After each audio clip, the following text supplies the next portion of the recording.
The box slipped from my hands, crashing onto the concrete porch with a dull thud just as the distant wail of sirens pierced the afternoon calm. I froze. At first, I thought it was a coincidence. Maybe someone down the street had an emergency. But the way the noise grew louder, sharper, more urgent, made my stomach twist. I looked up. Around the bend of the cul-de-sac, 2 squad cars came barreling in, lights flashing, tires squealing slightly as they turned into my new driveway. My driveway! I was still clutching the keys to the front door, sweaty from the morning of unloading furniture and organizing boxes, when the doors flung open and 2 officers stepped out, hands resting near their holsters, eyes narrowed. One of them called out, voice firm but cautious, "Sir, can you step away from the house?" I blinked. "I live here," I said instinctively, my voice cracking slightly, caught between confusion and disbelief. "I just moved in today." Behind the officers, I spotted her. A woman in a sun hat and pink windbreaker, standing with arms crossed over her chest, phone still in hand. Her expression was a blend of satisfaction and indignation, as if she had personally orchestrated this little performance and was proud of how smoothly it was unfolding. She pointed at me, saying something to one of the cops. I couldn't hear the words, but I didn't need to. The meaning was written all over her face. "He doesn't belong here. He's stealing." I tried to explain. I reached into my pocket to show my ID, then quickly thought better of it and raised my hands instead. The officers advanced, one asking for identification, the other asking me who I was moving in with. I said, "No one. I bought this house. I'm the owner." I gestured toward the box at my feet, filled with dishes and old mugs wrapped in newspaper. It felt surreal, like I had wandered into someone else's nightmare. The questions kept coming. Who sold me the house? Do I have proof? Why am I alone? Why didn't I notify the HOA? And all the while, the woman across the street watched, lips curled in a smirk, like she'd caught a criminal in the act. But I wasn't robbing this house. I was finally coming home, only to be treated like a stranger trespassing on his own dream. The day I got the keys, I couldn't stop smiling. After years of renting and saving every spare dollar, this house was finally mine. A charming 2-story with blue shutters, a wraparound porch, and a big oak tree in the front yard. It looked like something out of a quiet suburb fantasy. It wasn't perfect. The lawn needed some work and the paint on the back fence was peeling, but it was mine. Every square foot carried the weight of my sacrifices and the promise of a new chapter. I had envisioned mornings with coffee on the porch, evenings filled with laughter, maybe even planting a garden out back when spring came around. It was a place I could build a life, not just store one. Moving day started early. I arrived in a rented truck loaded with boxes, furniture wrapped in blankets, and my childhood nightstand still bearing the marks of stickers I never peeled off.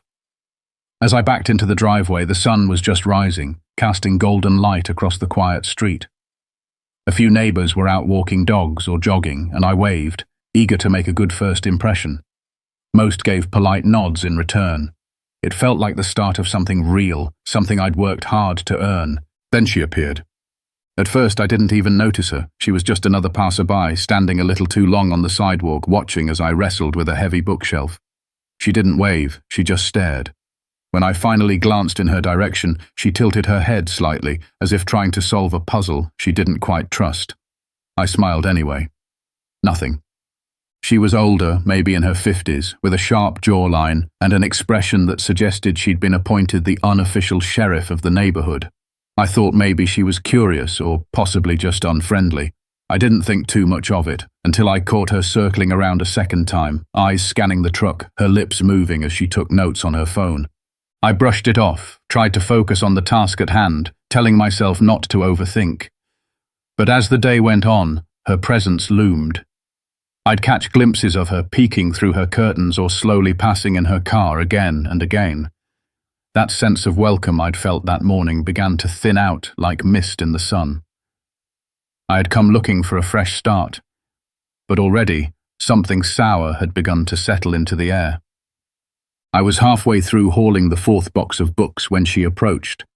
The air was warm, thick with that early summer humidity that clings to your skin, and I was too tired to be anything but cordial. I wiped my forehead and smiled as she stepped onto my driveway like it belonged to her. Her steps were slow, deliberate, like a teacher ready to scold a student.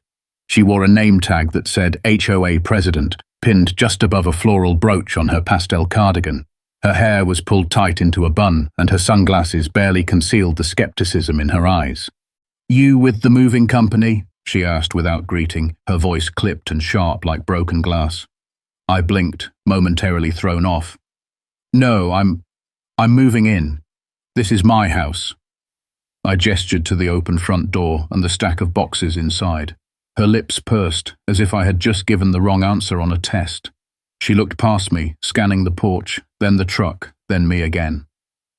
"I wasn't told anyone was moving in today," she said, as if my failure to notify her personally was some kind of neighborhood offense. "Did you file the proper forms with the HOA?"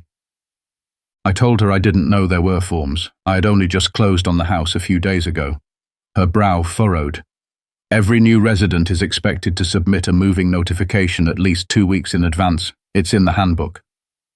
She tapped her phone, clearly pulling it up, like a cop flipping open a citation pad. I shifted the box to my other hip, trying to keep my voice calm. "I'm just trying to get settled in today. I'll catch up on the paperwork as soon as I can." She didn't budge. "We've had problems with unauthorized move-ins before.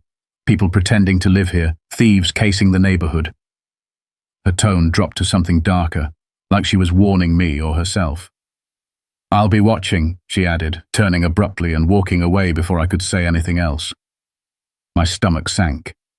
It wasn't curiosity that brought her to my door. It was suspicion. And it was clear that, in her eyes, I wasn't someone to welcome. I was someone to watch.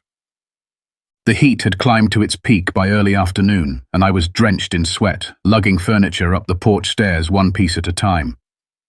The move was nearly complete, and despite the growing ache in my lower back and the layer of dust coating my arms, there was a strange sense of satisfaction in seeing my belongings fill the space. My sofa leaned against the living room wall, half assembled, and the kitchen was slowly taking shape with pots and pans resting in the sink like old friends finding their place. I was in the middle of maneuvering a tall lamp through the front door when I heard it. The distant, unmistakable wail of sirens. For a second, I paused, instinctively glancing over my shoulder. The sound was coming closer, much closer. I stepped onto the porch, lamp still in hand, just in time to see 2 police cars screech into the cul-de-sac, red and blue lights flickering like a warning flare. My stomach tightened. The scene felt surreal, like watching a TV show where the drama suddenly spikes out of nowhere. But this wasn't TV. They were pulling into my driveway. Doors flew open. Officers stepped out quickly, hands hovering near their belts. One of them called out, "Sir, please step away from the house." I was stunned, too confused to move at first. "This is my house," I stammered, lowering the lamp to the porch gently. "I'm moving in today." The second officer took a few steps forward. "Can we see some ID?" As I reached for my wallet, I spotted her again, Karen, standing across the street with her phone in one hand and a leash in the other, her tiny white dog obliviously sniffing the grass. She wasn't yelling this time. She just stood there, watching, her face unreadable but entirely too composed. The officer took my license, glanced at the address, then back at me. "Do you have any documents showing ownership?" I rushed inside and came back with the closing paperwork, fumbling as I handed over the manila folder. Why are you here?" I finally managed to ask. The first officer exchanged a glance with his partner. "We received a report of a possible burglary in progress. Someone thought you were stealing furniture." I looked across the street. Karen didn't even flinch. She just turned her back and walked away slowly, her little dog trotting beside her. I stood there, holding my own deed in my own driveway, as the officers slowly pieced it together. The humiliation was suffocating. This wasn't just an inconvenience, it was a message. I didn't belong, not because of what I'd done, but because someone had decided I didn't look like I lived here. The officers lingered longer than necessary, even after reviewing my ID and the closing documents that clearly bore my name and the address of the house I now stood in front of. They paced, asked the same questions in slightly different ways, their tone still laced with suspicion. One of them squinted at the paperwork, flipping through it like he was hoping to find something that didn't add up. The other stood by the patrol car, talking into the radio, relaying everything as though I was still a suspect. I kept my hands visible, movements slow, mouth dry. The neighbors had begun to gather, subtly of course. Curtains parted, blinds shifted. A man with a weed whacker a few doors down turned off his machine and just watched. The whole street had turned into a quiet theater, and I was the act on stage. Karen hadn't gone back inside. She stood on the opposite sidewalk like she was supervising the operation, arms folded tight, lips pinched in satisfaction. Her stance was proud, like a soldier who had sounded the alarm and now waited to be thanked for her vigilance. I tried not to meet her eyes, but I could feel her gaze burrowing into me, waiting for me to crack under the pressure of public scrutiny. The officer with my paperwork finally looked up. "It seems everything checks out," he said. "But you should have notified your HOA before moving in. Apparently there's a rule about advance notice." I stared at him, blinking in disbelief. "I'm sorry, I just bought this house. No one told me I had to get permission to move into my own home." The officer shrugged, non-committal. It might have helped avoid confusion. I glanced over at Karen again, who now began walking toward us, her movements slow and self-assured. She didn't wait to be invited into the conversation. "You can't blame us for being cautious," she said smoothly, addressing the officers but clearly speaking for the whole neighborhood.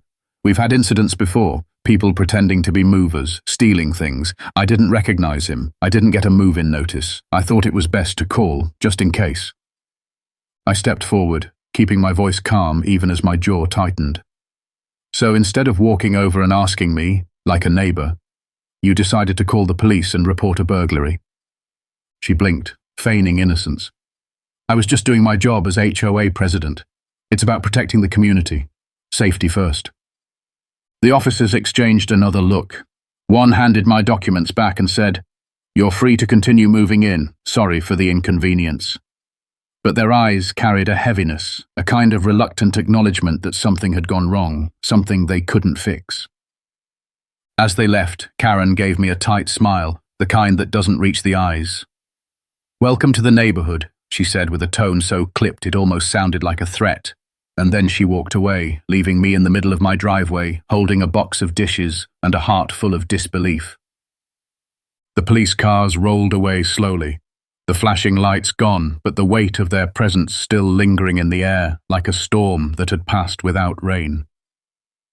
I stood there in silence, gripping the same box I'd been carrying before everything unfolded. My legs felt heavier now, like the concrete beneath me had thickened. Across the street, a few curious faces disappeared behind curtains, pretending they hadn't been watching.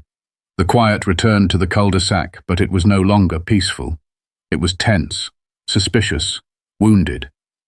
Inside the house, the rooms felt different.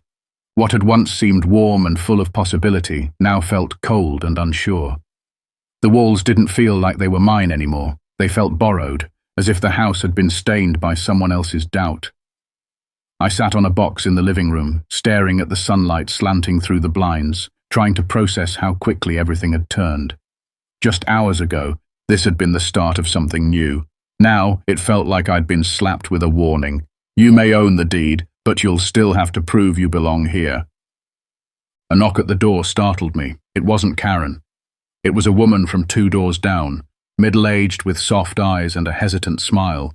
She offered me a plate of cookies and a sheepish apology. "I'm sorry about what happened earlier," she said.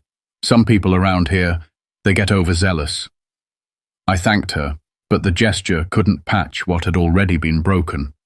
Her kindness only reminded me how few had spoken up when it mattered. No one had stepped in.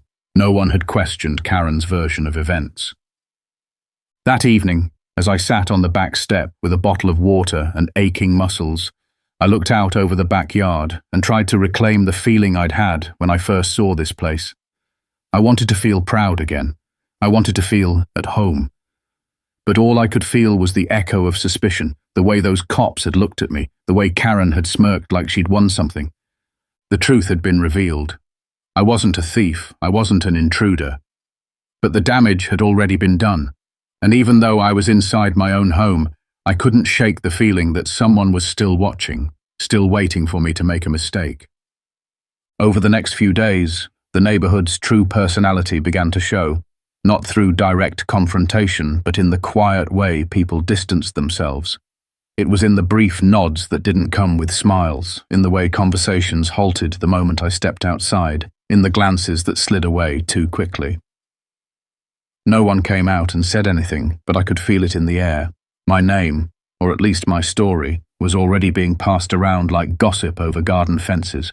Trash bins were lined up in perfect rows on pickup day, and I noticed how everyone else's was neatly closed while mine sat slightly ajar, as if left that way on purpose. A man walking his dog crossed the street rather than pass in front of my yard. Children who had been laughing in their driveways moments before I appeared would suddenly go quiet and rush indoors when I got too close. It wasn't overt hostility, but it was unmistakable. The message was clear. I had disrupted something. I had drawn police into their peaceful little world, and now I wore that disruption like a scarlet letter. Karen remained ever present, always within view, but never within reach. She walked her tiny dog each morning and evening like clockwork, never making eye contact, but somehow always appearing just as I stepped outside. Her posture was straight, her pace slow and measured, her expression unreadable. She didn't need to speak. She had already said enough through action. I imagined her conversations with her HOA allies, quietly affirming her vigilance, framing herself as the reason their neighborhood was still intact. Even the few neighbors who seemed sympathetic kept their distance. One man nodded politely at me while watering his plants, but said nothing more. A woman walking her child gave a soft smile that faded before it fully formed. They weren't cruel, they were cautious. They were afraid of picking sides, afraid of Karen and what she might do if they showed too much friendliness to the man who brought police to their doorstep. What hurt most wasn't the silence. It was the slow realization that the place I had dreamed of calling home was already closing ranks around me. I wasn't just the new guy on the block. I was a warning story in progress, and Karen had made sure everyone knew it. A week after the police incident, the first letter arrived. It was printed on crisp paper with the HOA's emblem at the top, tucked neatly into my mailbox like a welcome card from a bureaucratic ghost. The message was formal, sterile, and cold, a notice of violation for improperly timed trash bin placement. Apparently, I had rolled my bin out too early the night before collection. According to the letter, bins were only allowed to be visible between 6 a.m. and 8 p.m. on pickup day. A warning had been issued. Future violations would incur a fine. I read the letter twice, unsure whether to laugh or feel insulted. My bin had been out for maybe an extra few hours. I shrugged it off, assuming it was a one-time thing, but the letters didn't stop. The next one came days later, citing my grass, which had apparently grown half an inch too tall, and a flower bed that hadn't been adequately maintained. Then came the fine for a doormat that violated neighborhood aesthetic cohesion. It was a simple black mat with the word home printed on it. Every infraction felt more absurd than the last. The tone was always the same, robotic yet threatening, like being scolded by a machine that had memorized the rulebook but forgotten empathy. I knew who was behind it. No one had to say her name. The letters were signed by the HOA board, but Karen's fingerprints were all over them. Each complaint was too specific, too petty, too conveniently timed. It was her way of continuing the control she thought she deserved, one passive-aggressive letter at a time. Neighbors nodded as they passed, but no one said a word about it. I began documenting everything, snapping photos of my lawn, recording the dates I brought out my trash, even keeping the letters in a binder. I didn't know what I was building, a case maybe, or just a record to prove I wasn't crazy. One evening, while leafing through the notices, I started to wonder how many others had been subjected to the same nonsense. Was I the only one, or had Karen been policing this neighborhood for years, unchecked and unchallenged? The dream of a peaceful new home had turned into a constant game of defense, a quiet war of citations and warnings. I wasn't just dealing with one overbearing neighbor, I was caught in a web of rules weaponized by someone who believed she was the law. I didn't plan to go to the HOA meeting. Honestly, The idea of sitting in a room with Karen and her hand-picked board made my skin crawl. But after the third fine, this one for having a non-compliant curtain colour visible from the street, I decided enough was enough. I dressed plainly, brought my binder of documentation, and walked into the community centre with a heart still heavy but a spine finally straight. The room was smaller than I expected, with metal folding chairs arranged in uneven rows. A table up front held a gavel, a stack of agendas, and a microphone that squeaked every time someone leaned too close. Karen sat at the centre of the table like a queen on her throne, flanked by two silent board members who barely looked up from their papers. She didn't acknowledge me as I walked in, but I caught the slightest flicker in her eyes, a flash of surprise, maybe even irritation. The meeting began with routine updates about lawn maintenance contracts and pool regulations. Then came community concerns. I raised my hand. Karen hesitated, then nodded. I stood up, my binder in hand, and calmly began to speak. I talked about the violations, how many I had received, how quickly they had escalated, how inconsistent and unreasonable the enforcement had been. I showed photos of other homes with similar curtains, longer grass and trash bins left out for hours, homes that hadn't received letters. People started shifting in their seats. A man in the back murmured something to his wife. A woman in the second row frowned and started flipping through her own mail. I wasn't shouting, I didn't accuse, I just presented facts. That seemed to hit harder than anger ever could. When I finished, Karen's smile had stiffened into something brittle. "The HOA has rules," she said, her voice sharp. "We follow them for the good of everyone." But the murmurs in the room didn't die down. Someone asked to see the enforcement logs. Another neighbour asked why the board hadn't addressed harassment concerns. For the first time, Karen's control seemed to waver. As I left the meeting, a man caught up with me in the parking lot. "Thank you," he said quietly. "You said what a lot of us were too nervous to say." I nodded, gripping my binder tighter. The war wasn't over, but for the first time, I didn't feel like I was fighting it alone. In the days following the meeting, something shifted. I started getting knocks on my door, not from officials, but from neighbours. First, it was the woman with the cookies again. She brought over a folder filled with old HOA letters she'd kept, each one bearing the same tone, the same types of violations, all just as petty as mine.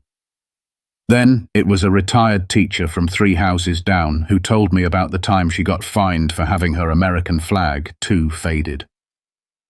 Another neighbour quietly handed me photos of Karen's own backyard, overgrown weeds and a rusted fence that clearly violated the very rules she enforced. Piece by piece, a clearer picture emerged. This wasn't just about me. Karen had been targeting people for years, mostly newer residents, the ones without deep ties in the community or the confidence to push back. She operated through a mix of intimidation, technicalities, and relentless paper trails. If someone complained, she buried them in regulations. If someone resisted, she rallied her allies and turned them into outcasts. Her power didn't come from the rules themselves, it came from people's fear of confrontation. I compiled everything. My binder swelled with evidence, letters, photographs, testimonies.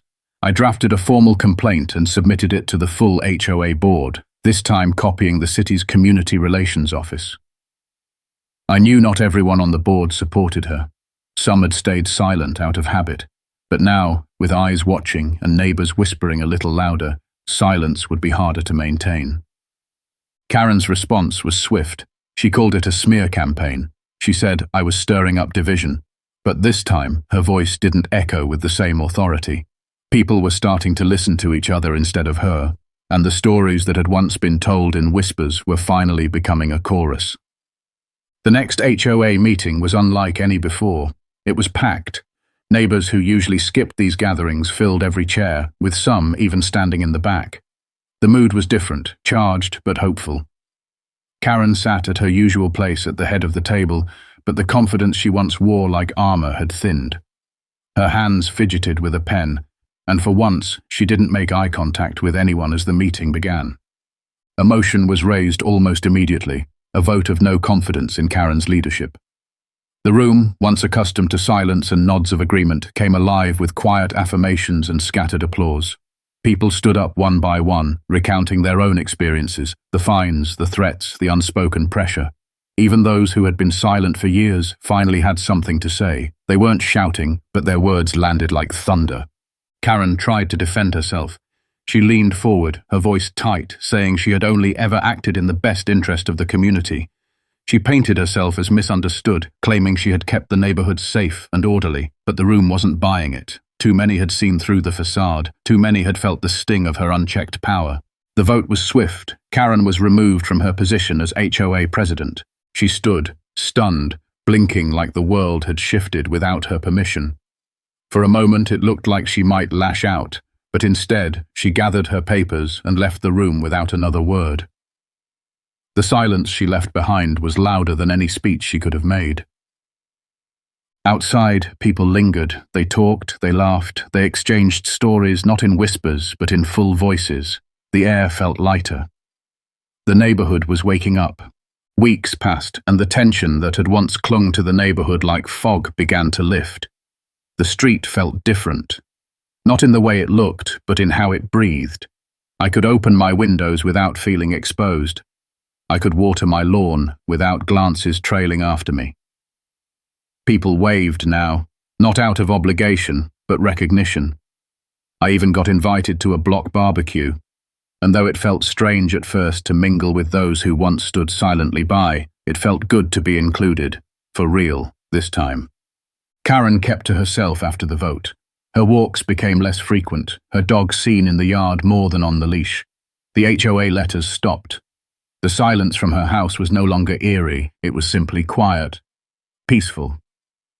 In her absence, a new president stepped in, someone level-headed who actually knocked on my door to introduce himself with a smile and a welcome packet, not a warning. I spent more time on the porch, sipping coffee in the morning, watching the oak tree's branches sway above. I finally put up curtains in the color I wanted. I planted the small garden I had dreamed about. Tomatoes, rosemary, a few cheerful yellow flowers. Slowly, the house began to feel like mine again. Not just on paper, but in spirit.